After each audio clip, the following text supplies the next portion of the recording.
Aldi has closed its location in the West Pullman neighborhood. It says the grocery store chain is breaking a promise to the community. Why is the fastest growing grocery chain in America being sued by the company that makes Oreos? And why are people lining up at stores that make you rent shopping carts with quarters and bag your own groceries? Stay with me, because what's happening at Aldi isn't just disrupting the grocery industry, it's rewriting every rule your favorite supermarket thought was untouchable. In 2025, while most chains are closing locations and cutting staff, Aldi's opening 225 new stores. That's more than any other grocer in the country. They're converting Winn-Dixie locations, pushing into California and Arizona, and quietly becoming the third largest supermarket chain in America. But here's what nobody's talking about. The company behind this explosive growth is currently fighting a lawsuit from one of the biggest snack empires on the planet. And that legal battle might be the most brilliant marketing move they never planned. Let's start with the controversy that has Aldi's name all over the news. In May 2025, Mondelez International, the powerhouse behind Oreos, Chips Ahoy, and Ritz crackers, filed a federal lawsuit against Aldi in Illinois. The accusation? Aldi blatantly imitates their packaging to mislead customers and capitalize on their brand recognition. Court documents show side-by-side comparisons of Aldi's private label snacks next to the originals, and yeah, they look suspiciously similar. Mondelez claims they reached out multiple times asking Aldi to stop. Aldi changed some packaging, then kept rolling out new products that looked just as familiar. The lawsuit alleges trademark violation, unfair competition, and unjust enrichment. But here's the twist. This isn't hurting Aldi. It's making them more popular, because every time someone sees that lawsuit headline, they think one thing. If Oreo's worried about Aldi, those knockoffs must be good, and they are. Industry insiders have confirmed that many of Aldi's private label products come from the exact same factories as the name brands, just with different packaging. That bag of Benton's cookies could be made on the same line as Chips Ahoy. That chocolate bar might share a facility with a brand charging triple the price. Aldi doesn't pay for celebrity endorsements, Super Bowl commercials, or fancy branding. They pay for the product, slap their own label on it, and pass the savings directly to you. In response to the lawsuit, Aldi announced in September 2025 that they're refreshing all their packaging over the next few years to include prominent Aldi original branding. Not because they're admitting fault, because now everyone's looking. And this isn't Aldi's first rodeo with controversy. In 2023, they faced a $10 million class action lawsuit over mislabeled avocado oil. Researchers from UC Davis found that 70% of bottles labeled pure avocado oil actually contained other oils and additives. Aldi's Simply Nature brand was specifically named. Then there was the 2013 horse meat scandal, where frozen beef products tested as 100% horse meat. Authorities traced it back to a French supplier, but the damage was done. In 2019, German authorities found hundreds of kilograms of cocaine worth $28 million hidden in banana crates destined for Aldi stores. That wasn't even the first time. In 2015, similar shipments turned up in Berlin locations. Yet, through all of this, Aldi keeps growing. Why? Because when you're paying $1.68 for cereal that costs $4.48 everywhere else, you're willing to overlook a lot. Aldi's market share in the UK hit 11% for the first time in 2025, the highest it's ever been. Sales grew 5.6%, while competitors struggled to keep pace. In the US, customer visits to Aldi locations surged 7.1% in the first half of 2025, compared to just 1.5% growth for the overall grocery market. That's not luck, that's strategy. Walk into any Aldi and the first thing you notice? The carts are chained together. If you want one, you insert a quarter. When you're done, you return it and get your quarter back. Seems annoying, right? Until you realize what it's really doing. Traditional grocery stores spend up to $200,000 per year per location on cart retrieval and replacement. That's employees wandering parking lots in 100-degree heat, chasing down carts left in landscaping, and replacing the ones that vanish entirely. Aldi said, "What if we didn't?" That quarter deposit eliminates the need for cart wranglers, reduces cart damage from weather exposure, and keeps the parking lot organized without a single employee leaving the building. And here's the psychology behind it. That quarter makes you feel invested. It's your quarter. You're not leaving without it. And if someone else abandons a cart, another shopper grabs it for the free quarter. Suddenly, regular customers become unpaid cart enforcers, keeping the system running without realizing they're doing Aldi's job for them. The brilliance doesn't stop there. Aldi's entire business model revolves around making you do the work, and somehow you end up loving it. Take checkout. If you've been through an Aldi line, you know it's chaos. The cashier isn't making small talk. They're not gently placing items in bags. They're scanning products at inhuman speed, launching them down a metal slide, and already halfway through the next person's groceries before you've processed what just happened. Aldi cashiers scan an average of 40 items per minute. The industry standard, 20. They're literally twice as fast, and it's not because they're rushing. It's product design. Aldi packages have multiple barcodes, sometimes on every side. No spinning cans to find the code. Just swipe, beep, next. The registers are custom built with wide platforms, so scanned items slide out of the way instantly. And the kicker? Aldi doesn't bag your groceries. You do. After checkout, there's a separate bagging counter where you pack at your own pace. This keeps the line moving at breakneck speed. A 2018 study found Aldi's checkout process is 40% faster than the national average. Fewer employees needed, shorter wait times, lower prices. You're doing the bagging, but you're saving money and getting out faster. It's efficiency disguised as inconvenience. But the real secret to Aldi's pricing power? Private labels. Roughly 90% of everything in the store is Aldi's own brand. No Heinz ketchup, no Kraft cheese, no Kellogg's cereal. Instead, you get Berman's, Happy Farms, and Millville. Sounds fake, right? Because it is.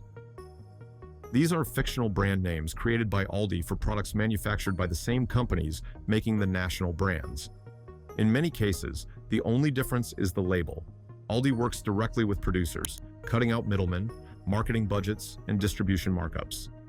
Then they run blind taste tests on every product. If it doesn't beat the national brand, it doesn't make the cut. That's why 88% of Aldi shoppers rate their private label products as excellent or very good, higher than many name brand equivalents. You're eating the same food. You're just not paying for the TV commercial that convinced you the name brand was better. And Aldi's not stopping at basics. In recent years, they've pushed into premium territory. Their Simply Nature line has over 200 organic products. Earth Grown offers plant-based options. Specially Selected brings gourmet-level foods that make Trader Joe's look overpriced. Grass-fed beef costs 30% less than competitors. No hormones, no antibiotics, no upcharge for buzzwords. Aldi was one of the first major chains to remove artificial colors, MSG, and hydrogenated oils from all private label products, years before it became trendy. They don't market it as revolutionary, they just did it. Then there's the middle aisle. If you've never experienced it, brace yourself.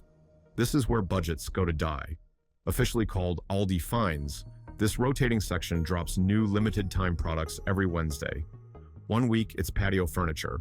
The next, it's air fryers, yoga mats, camping gear, or Halloween inflatables the size of your garage. You came for milk and eggs. You're leaving with a kayak, a pressure washer, and a full tool set.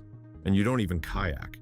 But it was only there for a week, and the price was 40 to 60% cheaper than anywhere else. So you grabbed it. That's not impulse shopping. That's retail psychology at its finest. By constantly rotating high-demand non-grocery items at steep discounts, Aldi triggers fear of missing out. You're not just buying something, you're securing a rare find before it's gone forever. And it works. A 2021 study found this treasure hunt strategy boosts repeat visits by 26%. People come back weekly just to check what's new. Most Aldi finds are gone within days, meaning no storage costs, no clearance bins, no markdown losses. Just clean shelves and a constant feeling of, I should have grabbed that when I saw it. Step back and look at the store itself. It feels different, doesn't it? Smaller, simpler. Almost warehouse-like. That's intentional. The average Aldi is about 12,000 square feet. Compare that to a typical supermarket at 40,000 or more. Smaller footprint means lower rent, reduced utilities, and fewer employees needed. Most locations have just 5 or 6 parallel aisles. No maze, no confusion. You can navigate the entire store in under 20 minutes. Products often sit in the cut-open shipping boxes they arrived in, a method called cut case shelving. This cuts restocking time by 60%. No unboxing, no arranging, just slice the case open and it's ready. Shelf heights are optimized so employees never need ladders. Price tags are paper, not digital, because digital systems cost more to install and maintain. Every decision is made with one question. Does this lower the price for the customer? If the answer is no, Aldi doesn't do it. This efficiency comes straight from Aldi's DNA. The company was founded in post-war Germany by two brothers, Karl and Theo Albrecht. They built the business on survival, resourcefulness, and zero tolerance for waste. That philosophy is baked into every inch of their stores today. European households waste 30% less food than Americans, and Aldi's layout encourages the same behavior. Smaller packages, frequent trips, fresher food. Even their portion sizes reflect this mindset. It's like grocery shopping designed by someone who actually reads expiration dates. And the products? Straight out of a European pantry. Authentic German pretzels, Irish butter, real Belgian chocolate, French cheeses that don't belong in plastic tubs. Seasonal favorites like German Christmas stollen and European Advent calendars sell out in hours. But Aldi didn't just copy-paste the European model to America. They adapted it. Your cart, the one you rented for a quarter, feels smoother and sturdier than the ones at stores, charging twice as much for lettuce. Everything they do is designed for speed, savings, and sense. No loyalty cards, no BOGO tricks that require math. No rewards programs that make you spend more to save less. Just low prices every day. No coupons required. And then there's the booze. Walk past the budget wines and you'll find something unexpected. Bottles that have won international awards. Aldi's Winking Owl brand sells for about $3 and has a legit fan base.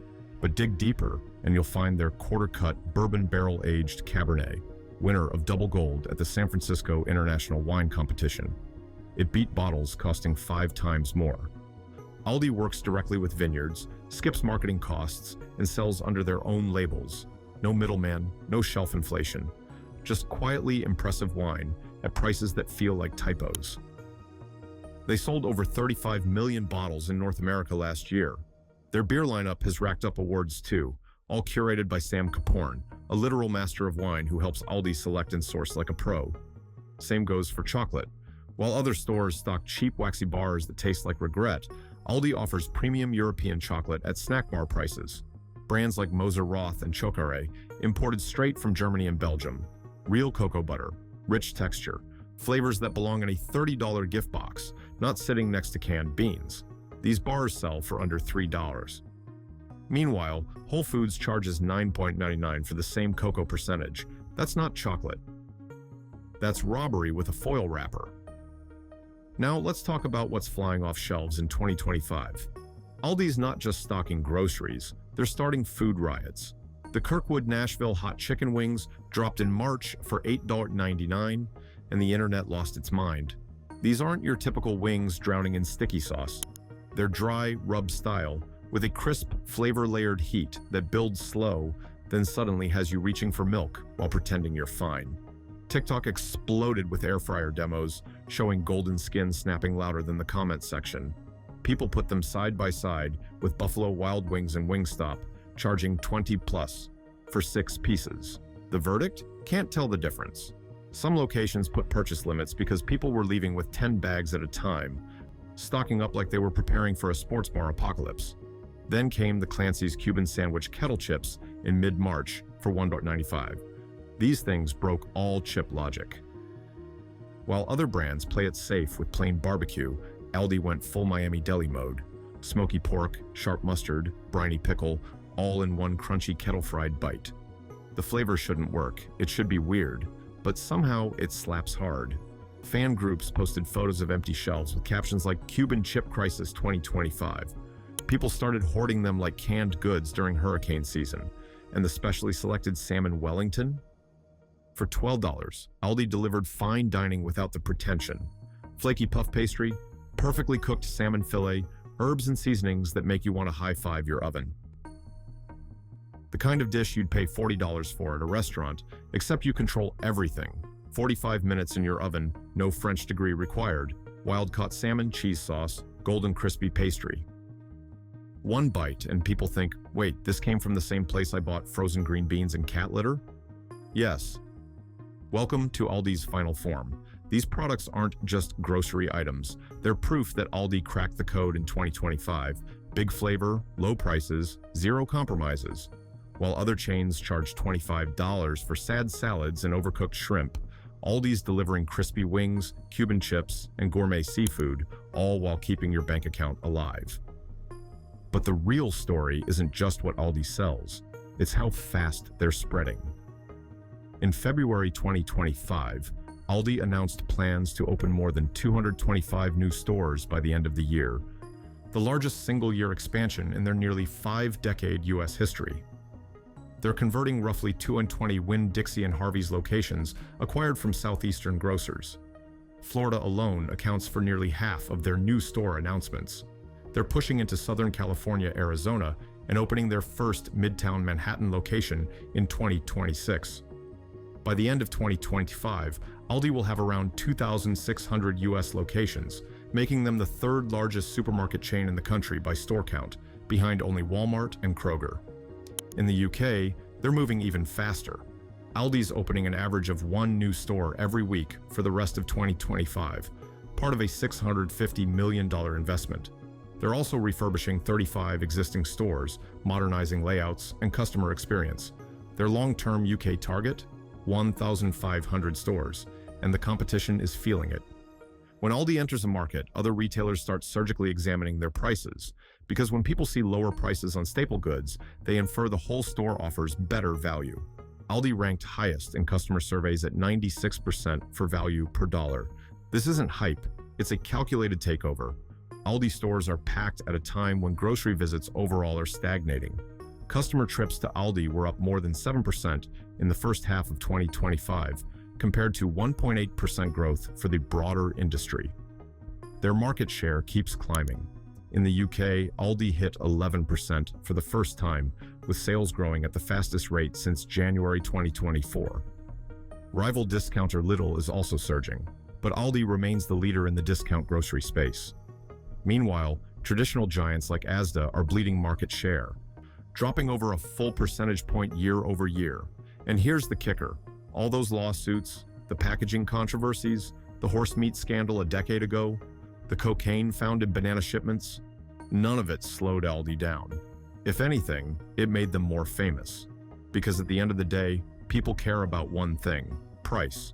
When you're saving 50% on groceries without sacrificing quality, you're willing to overlook a lot. When that $3 wine beats bottles costing 5 times more.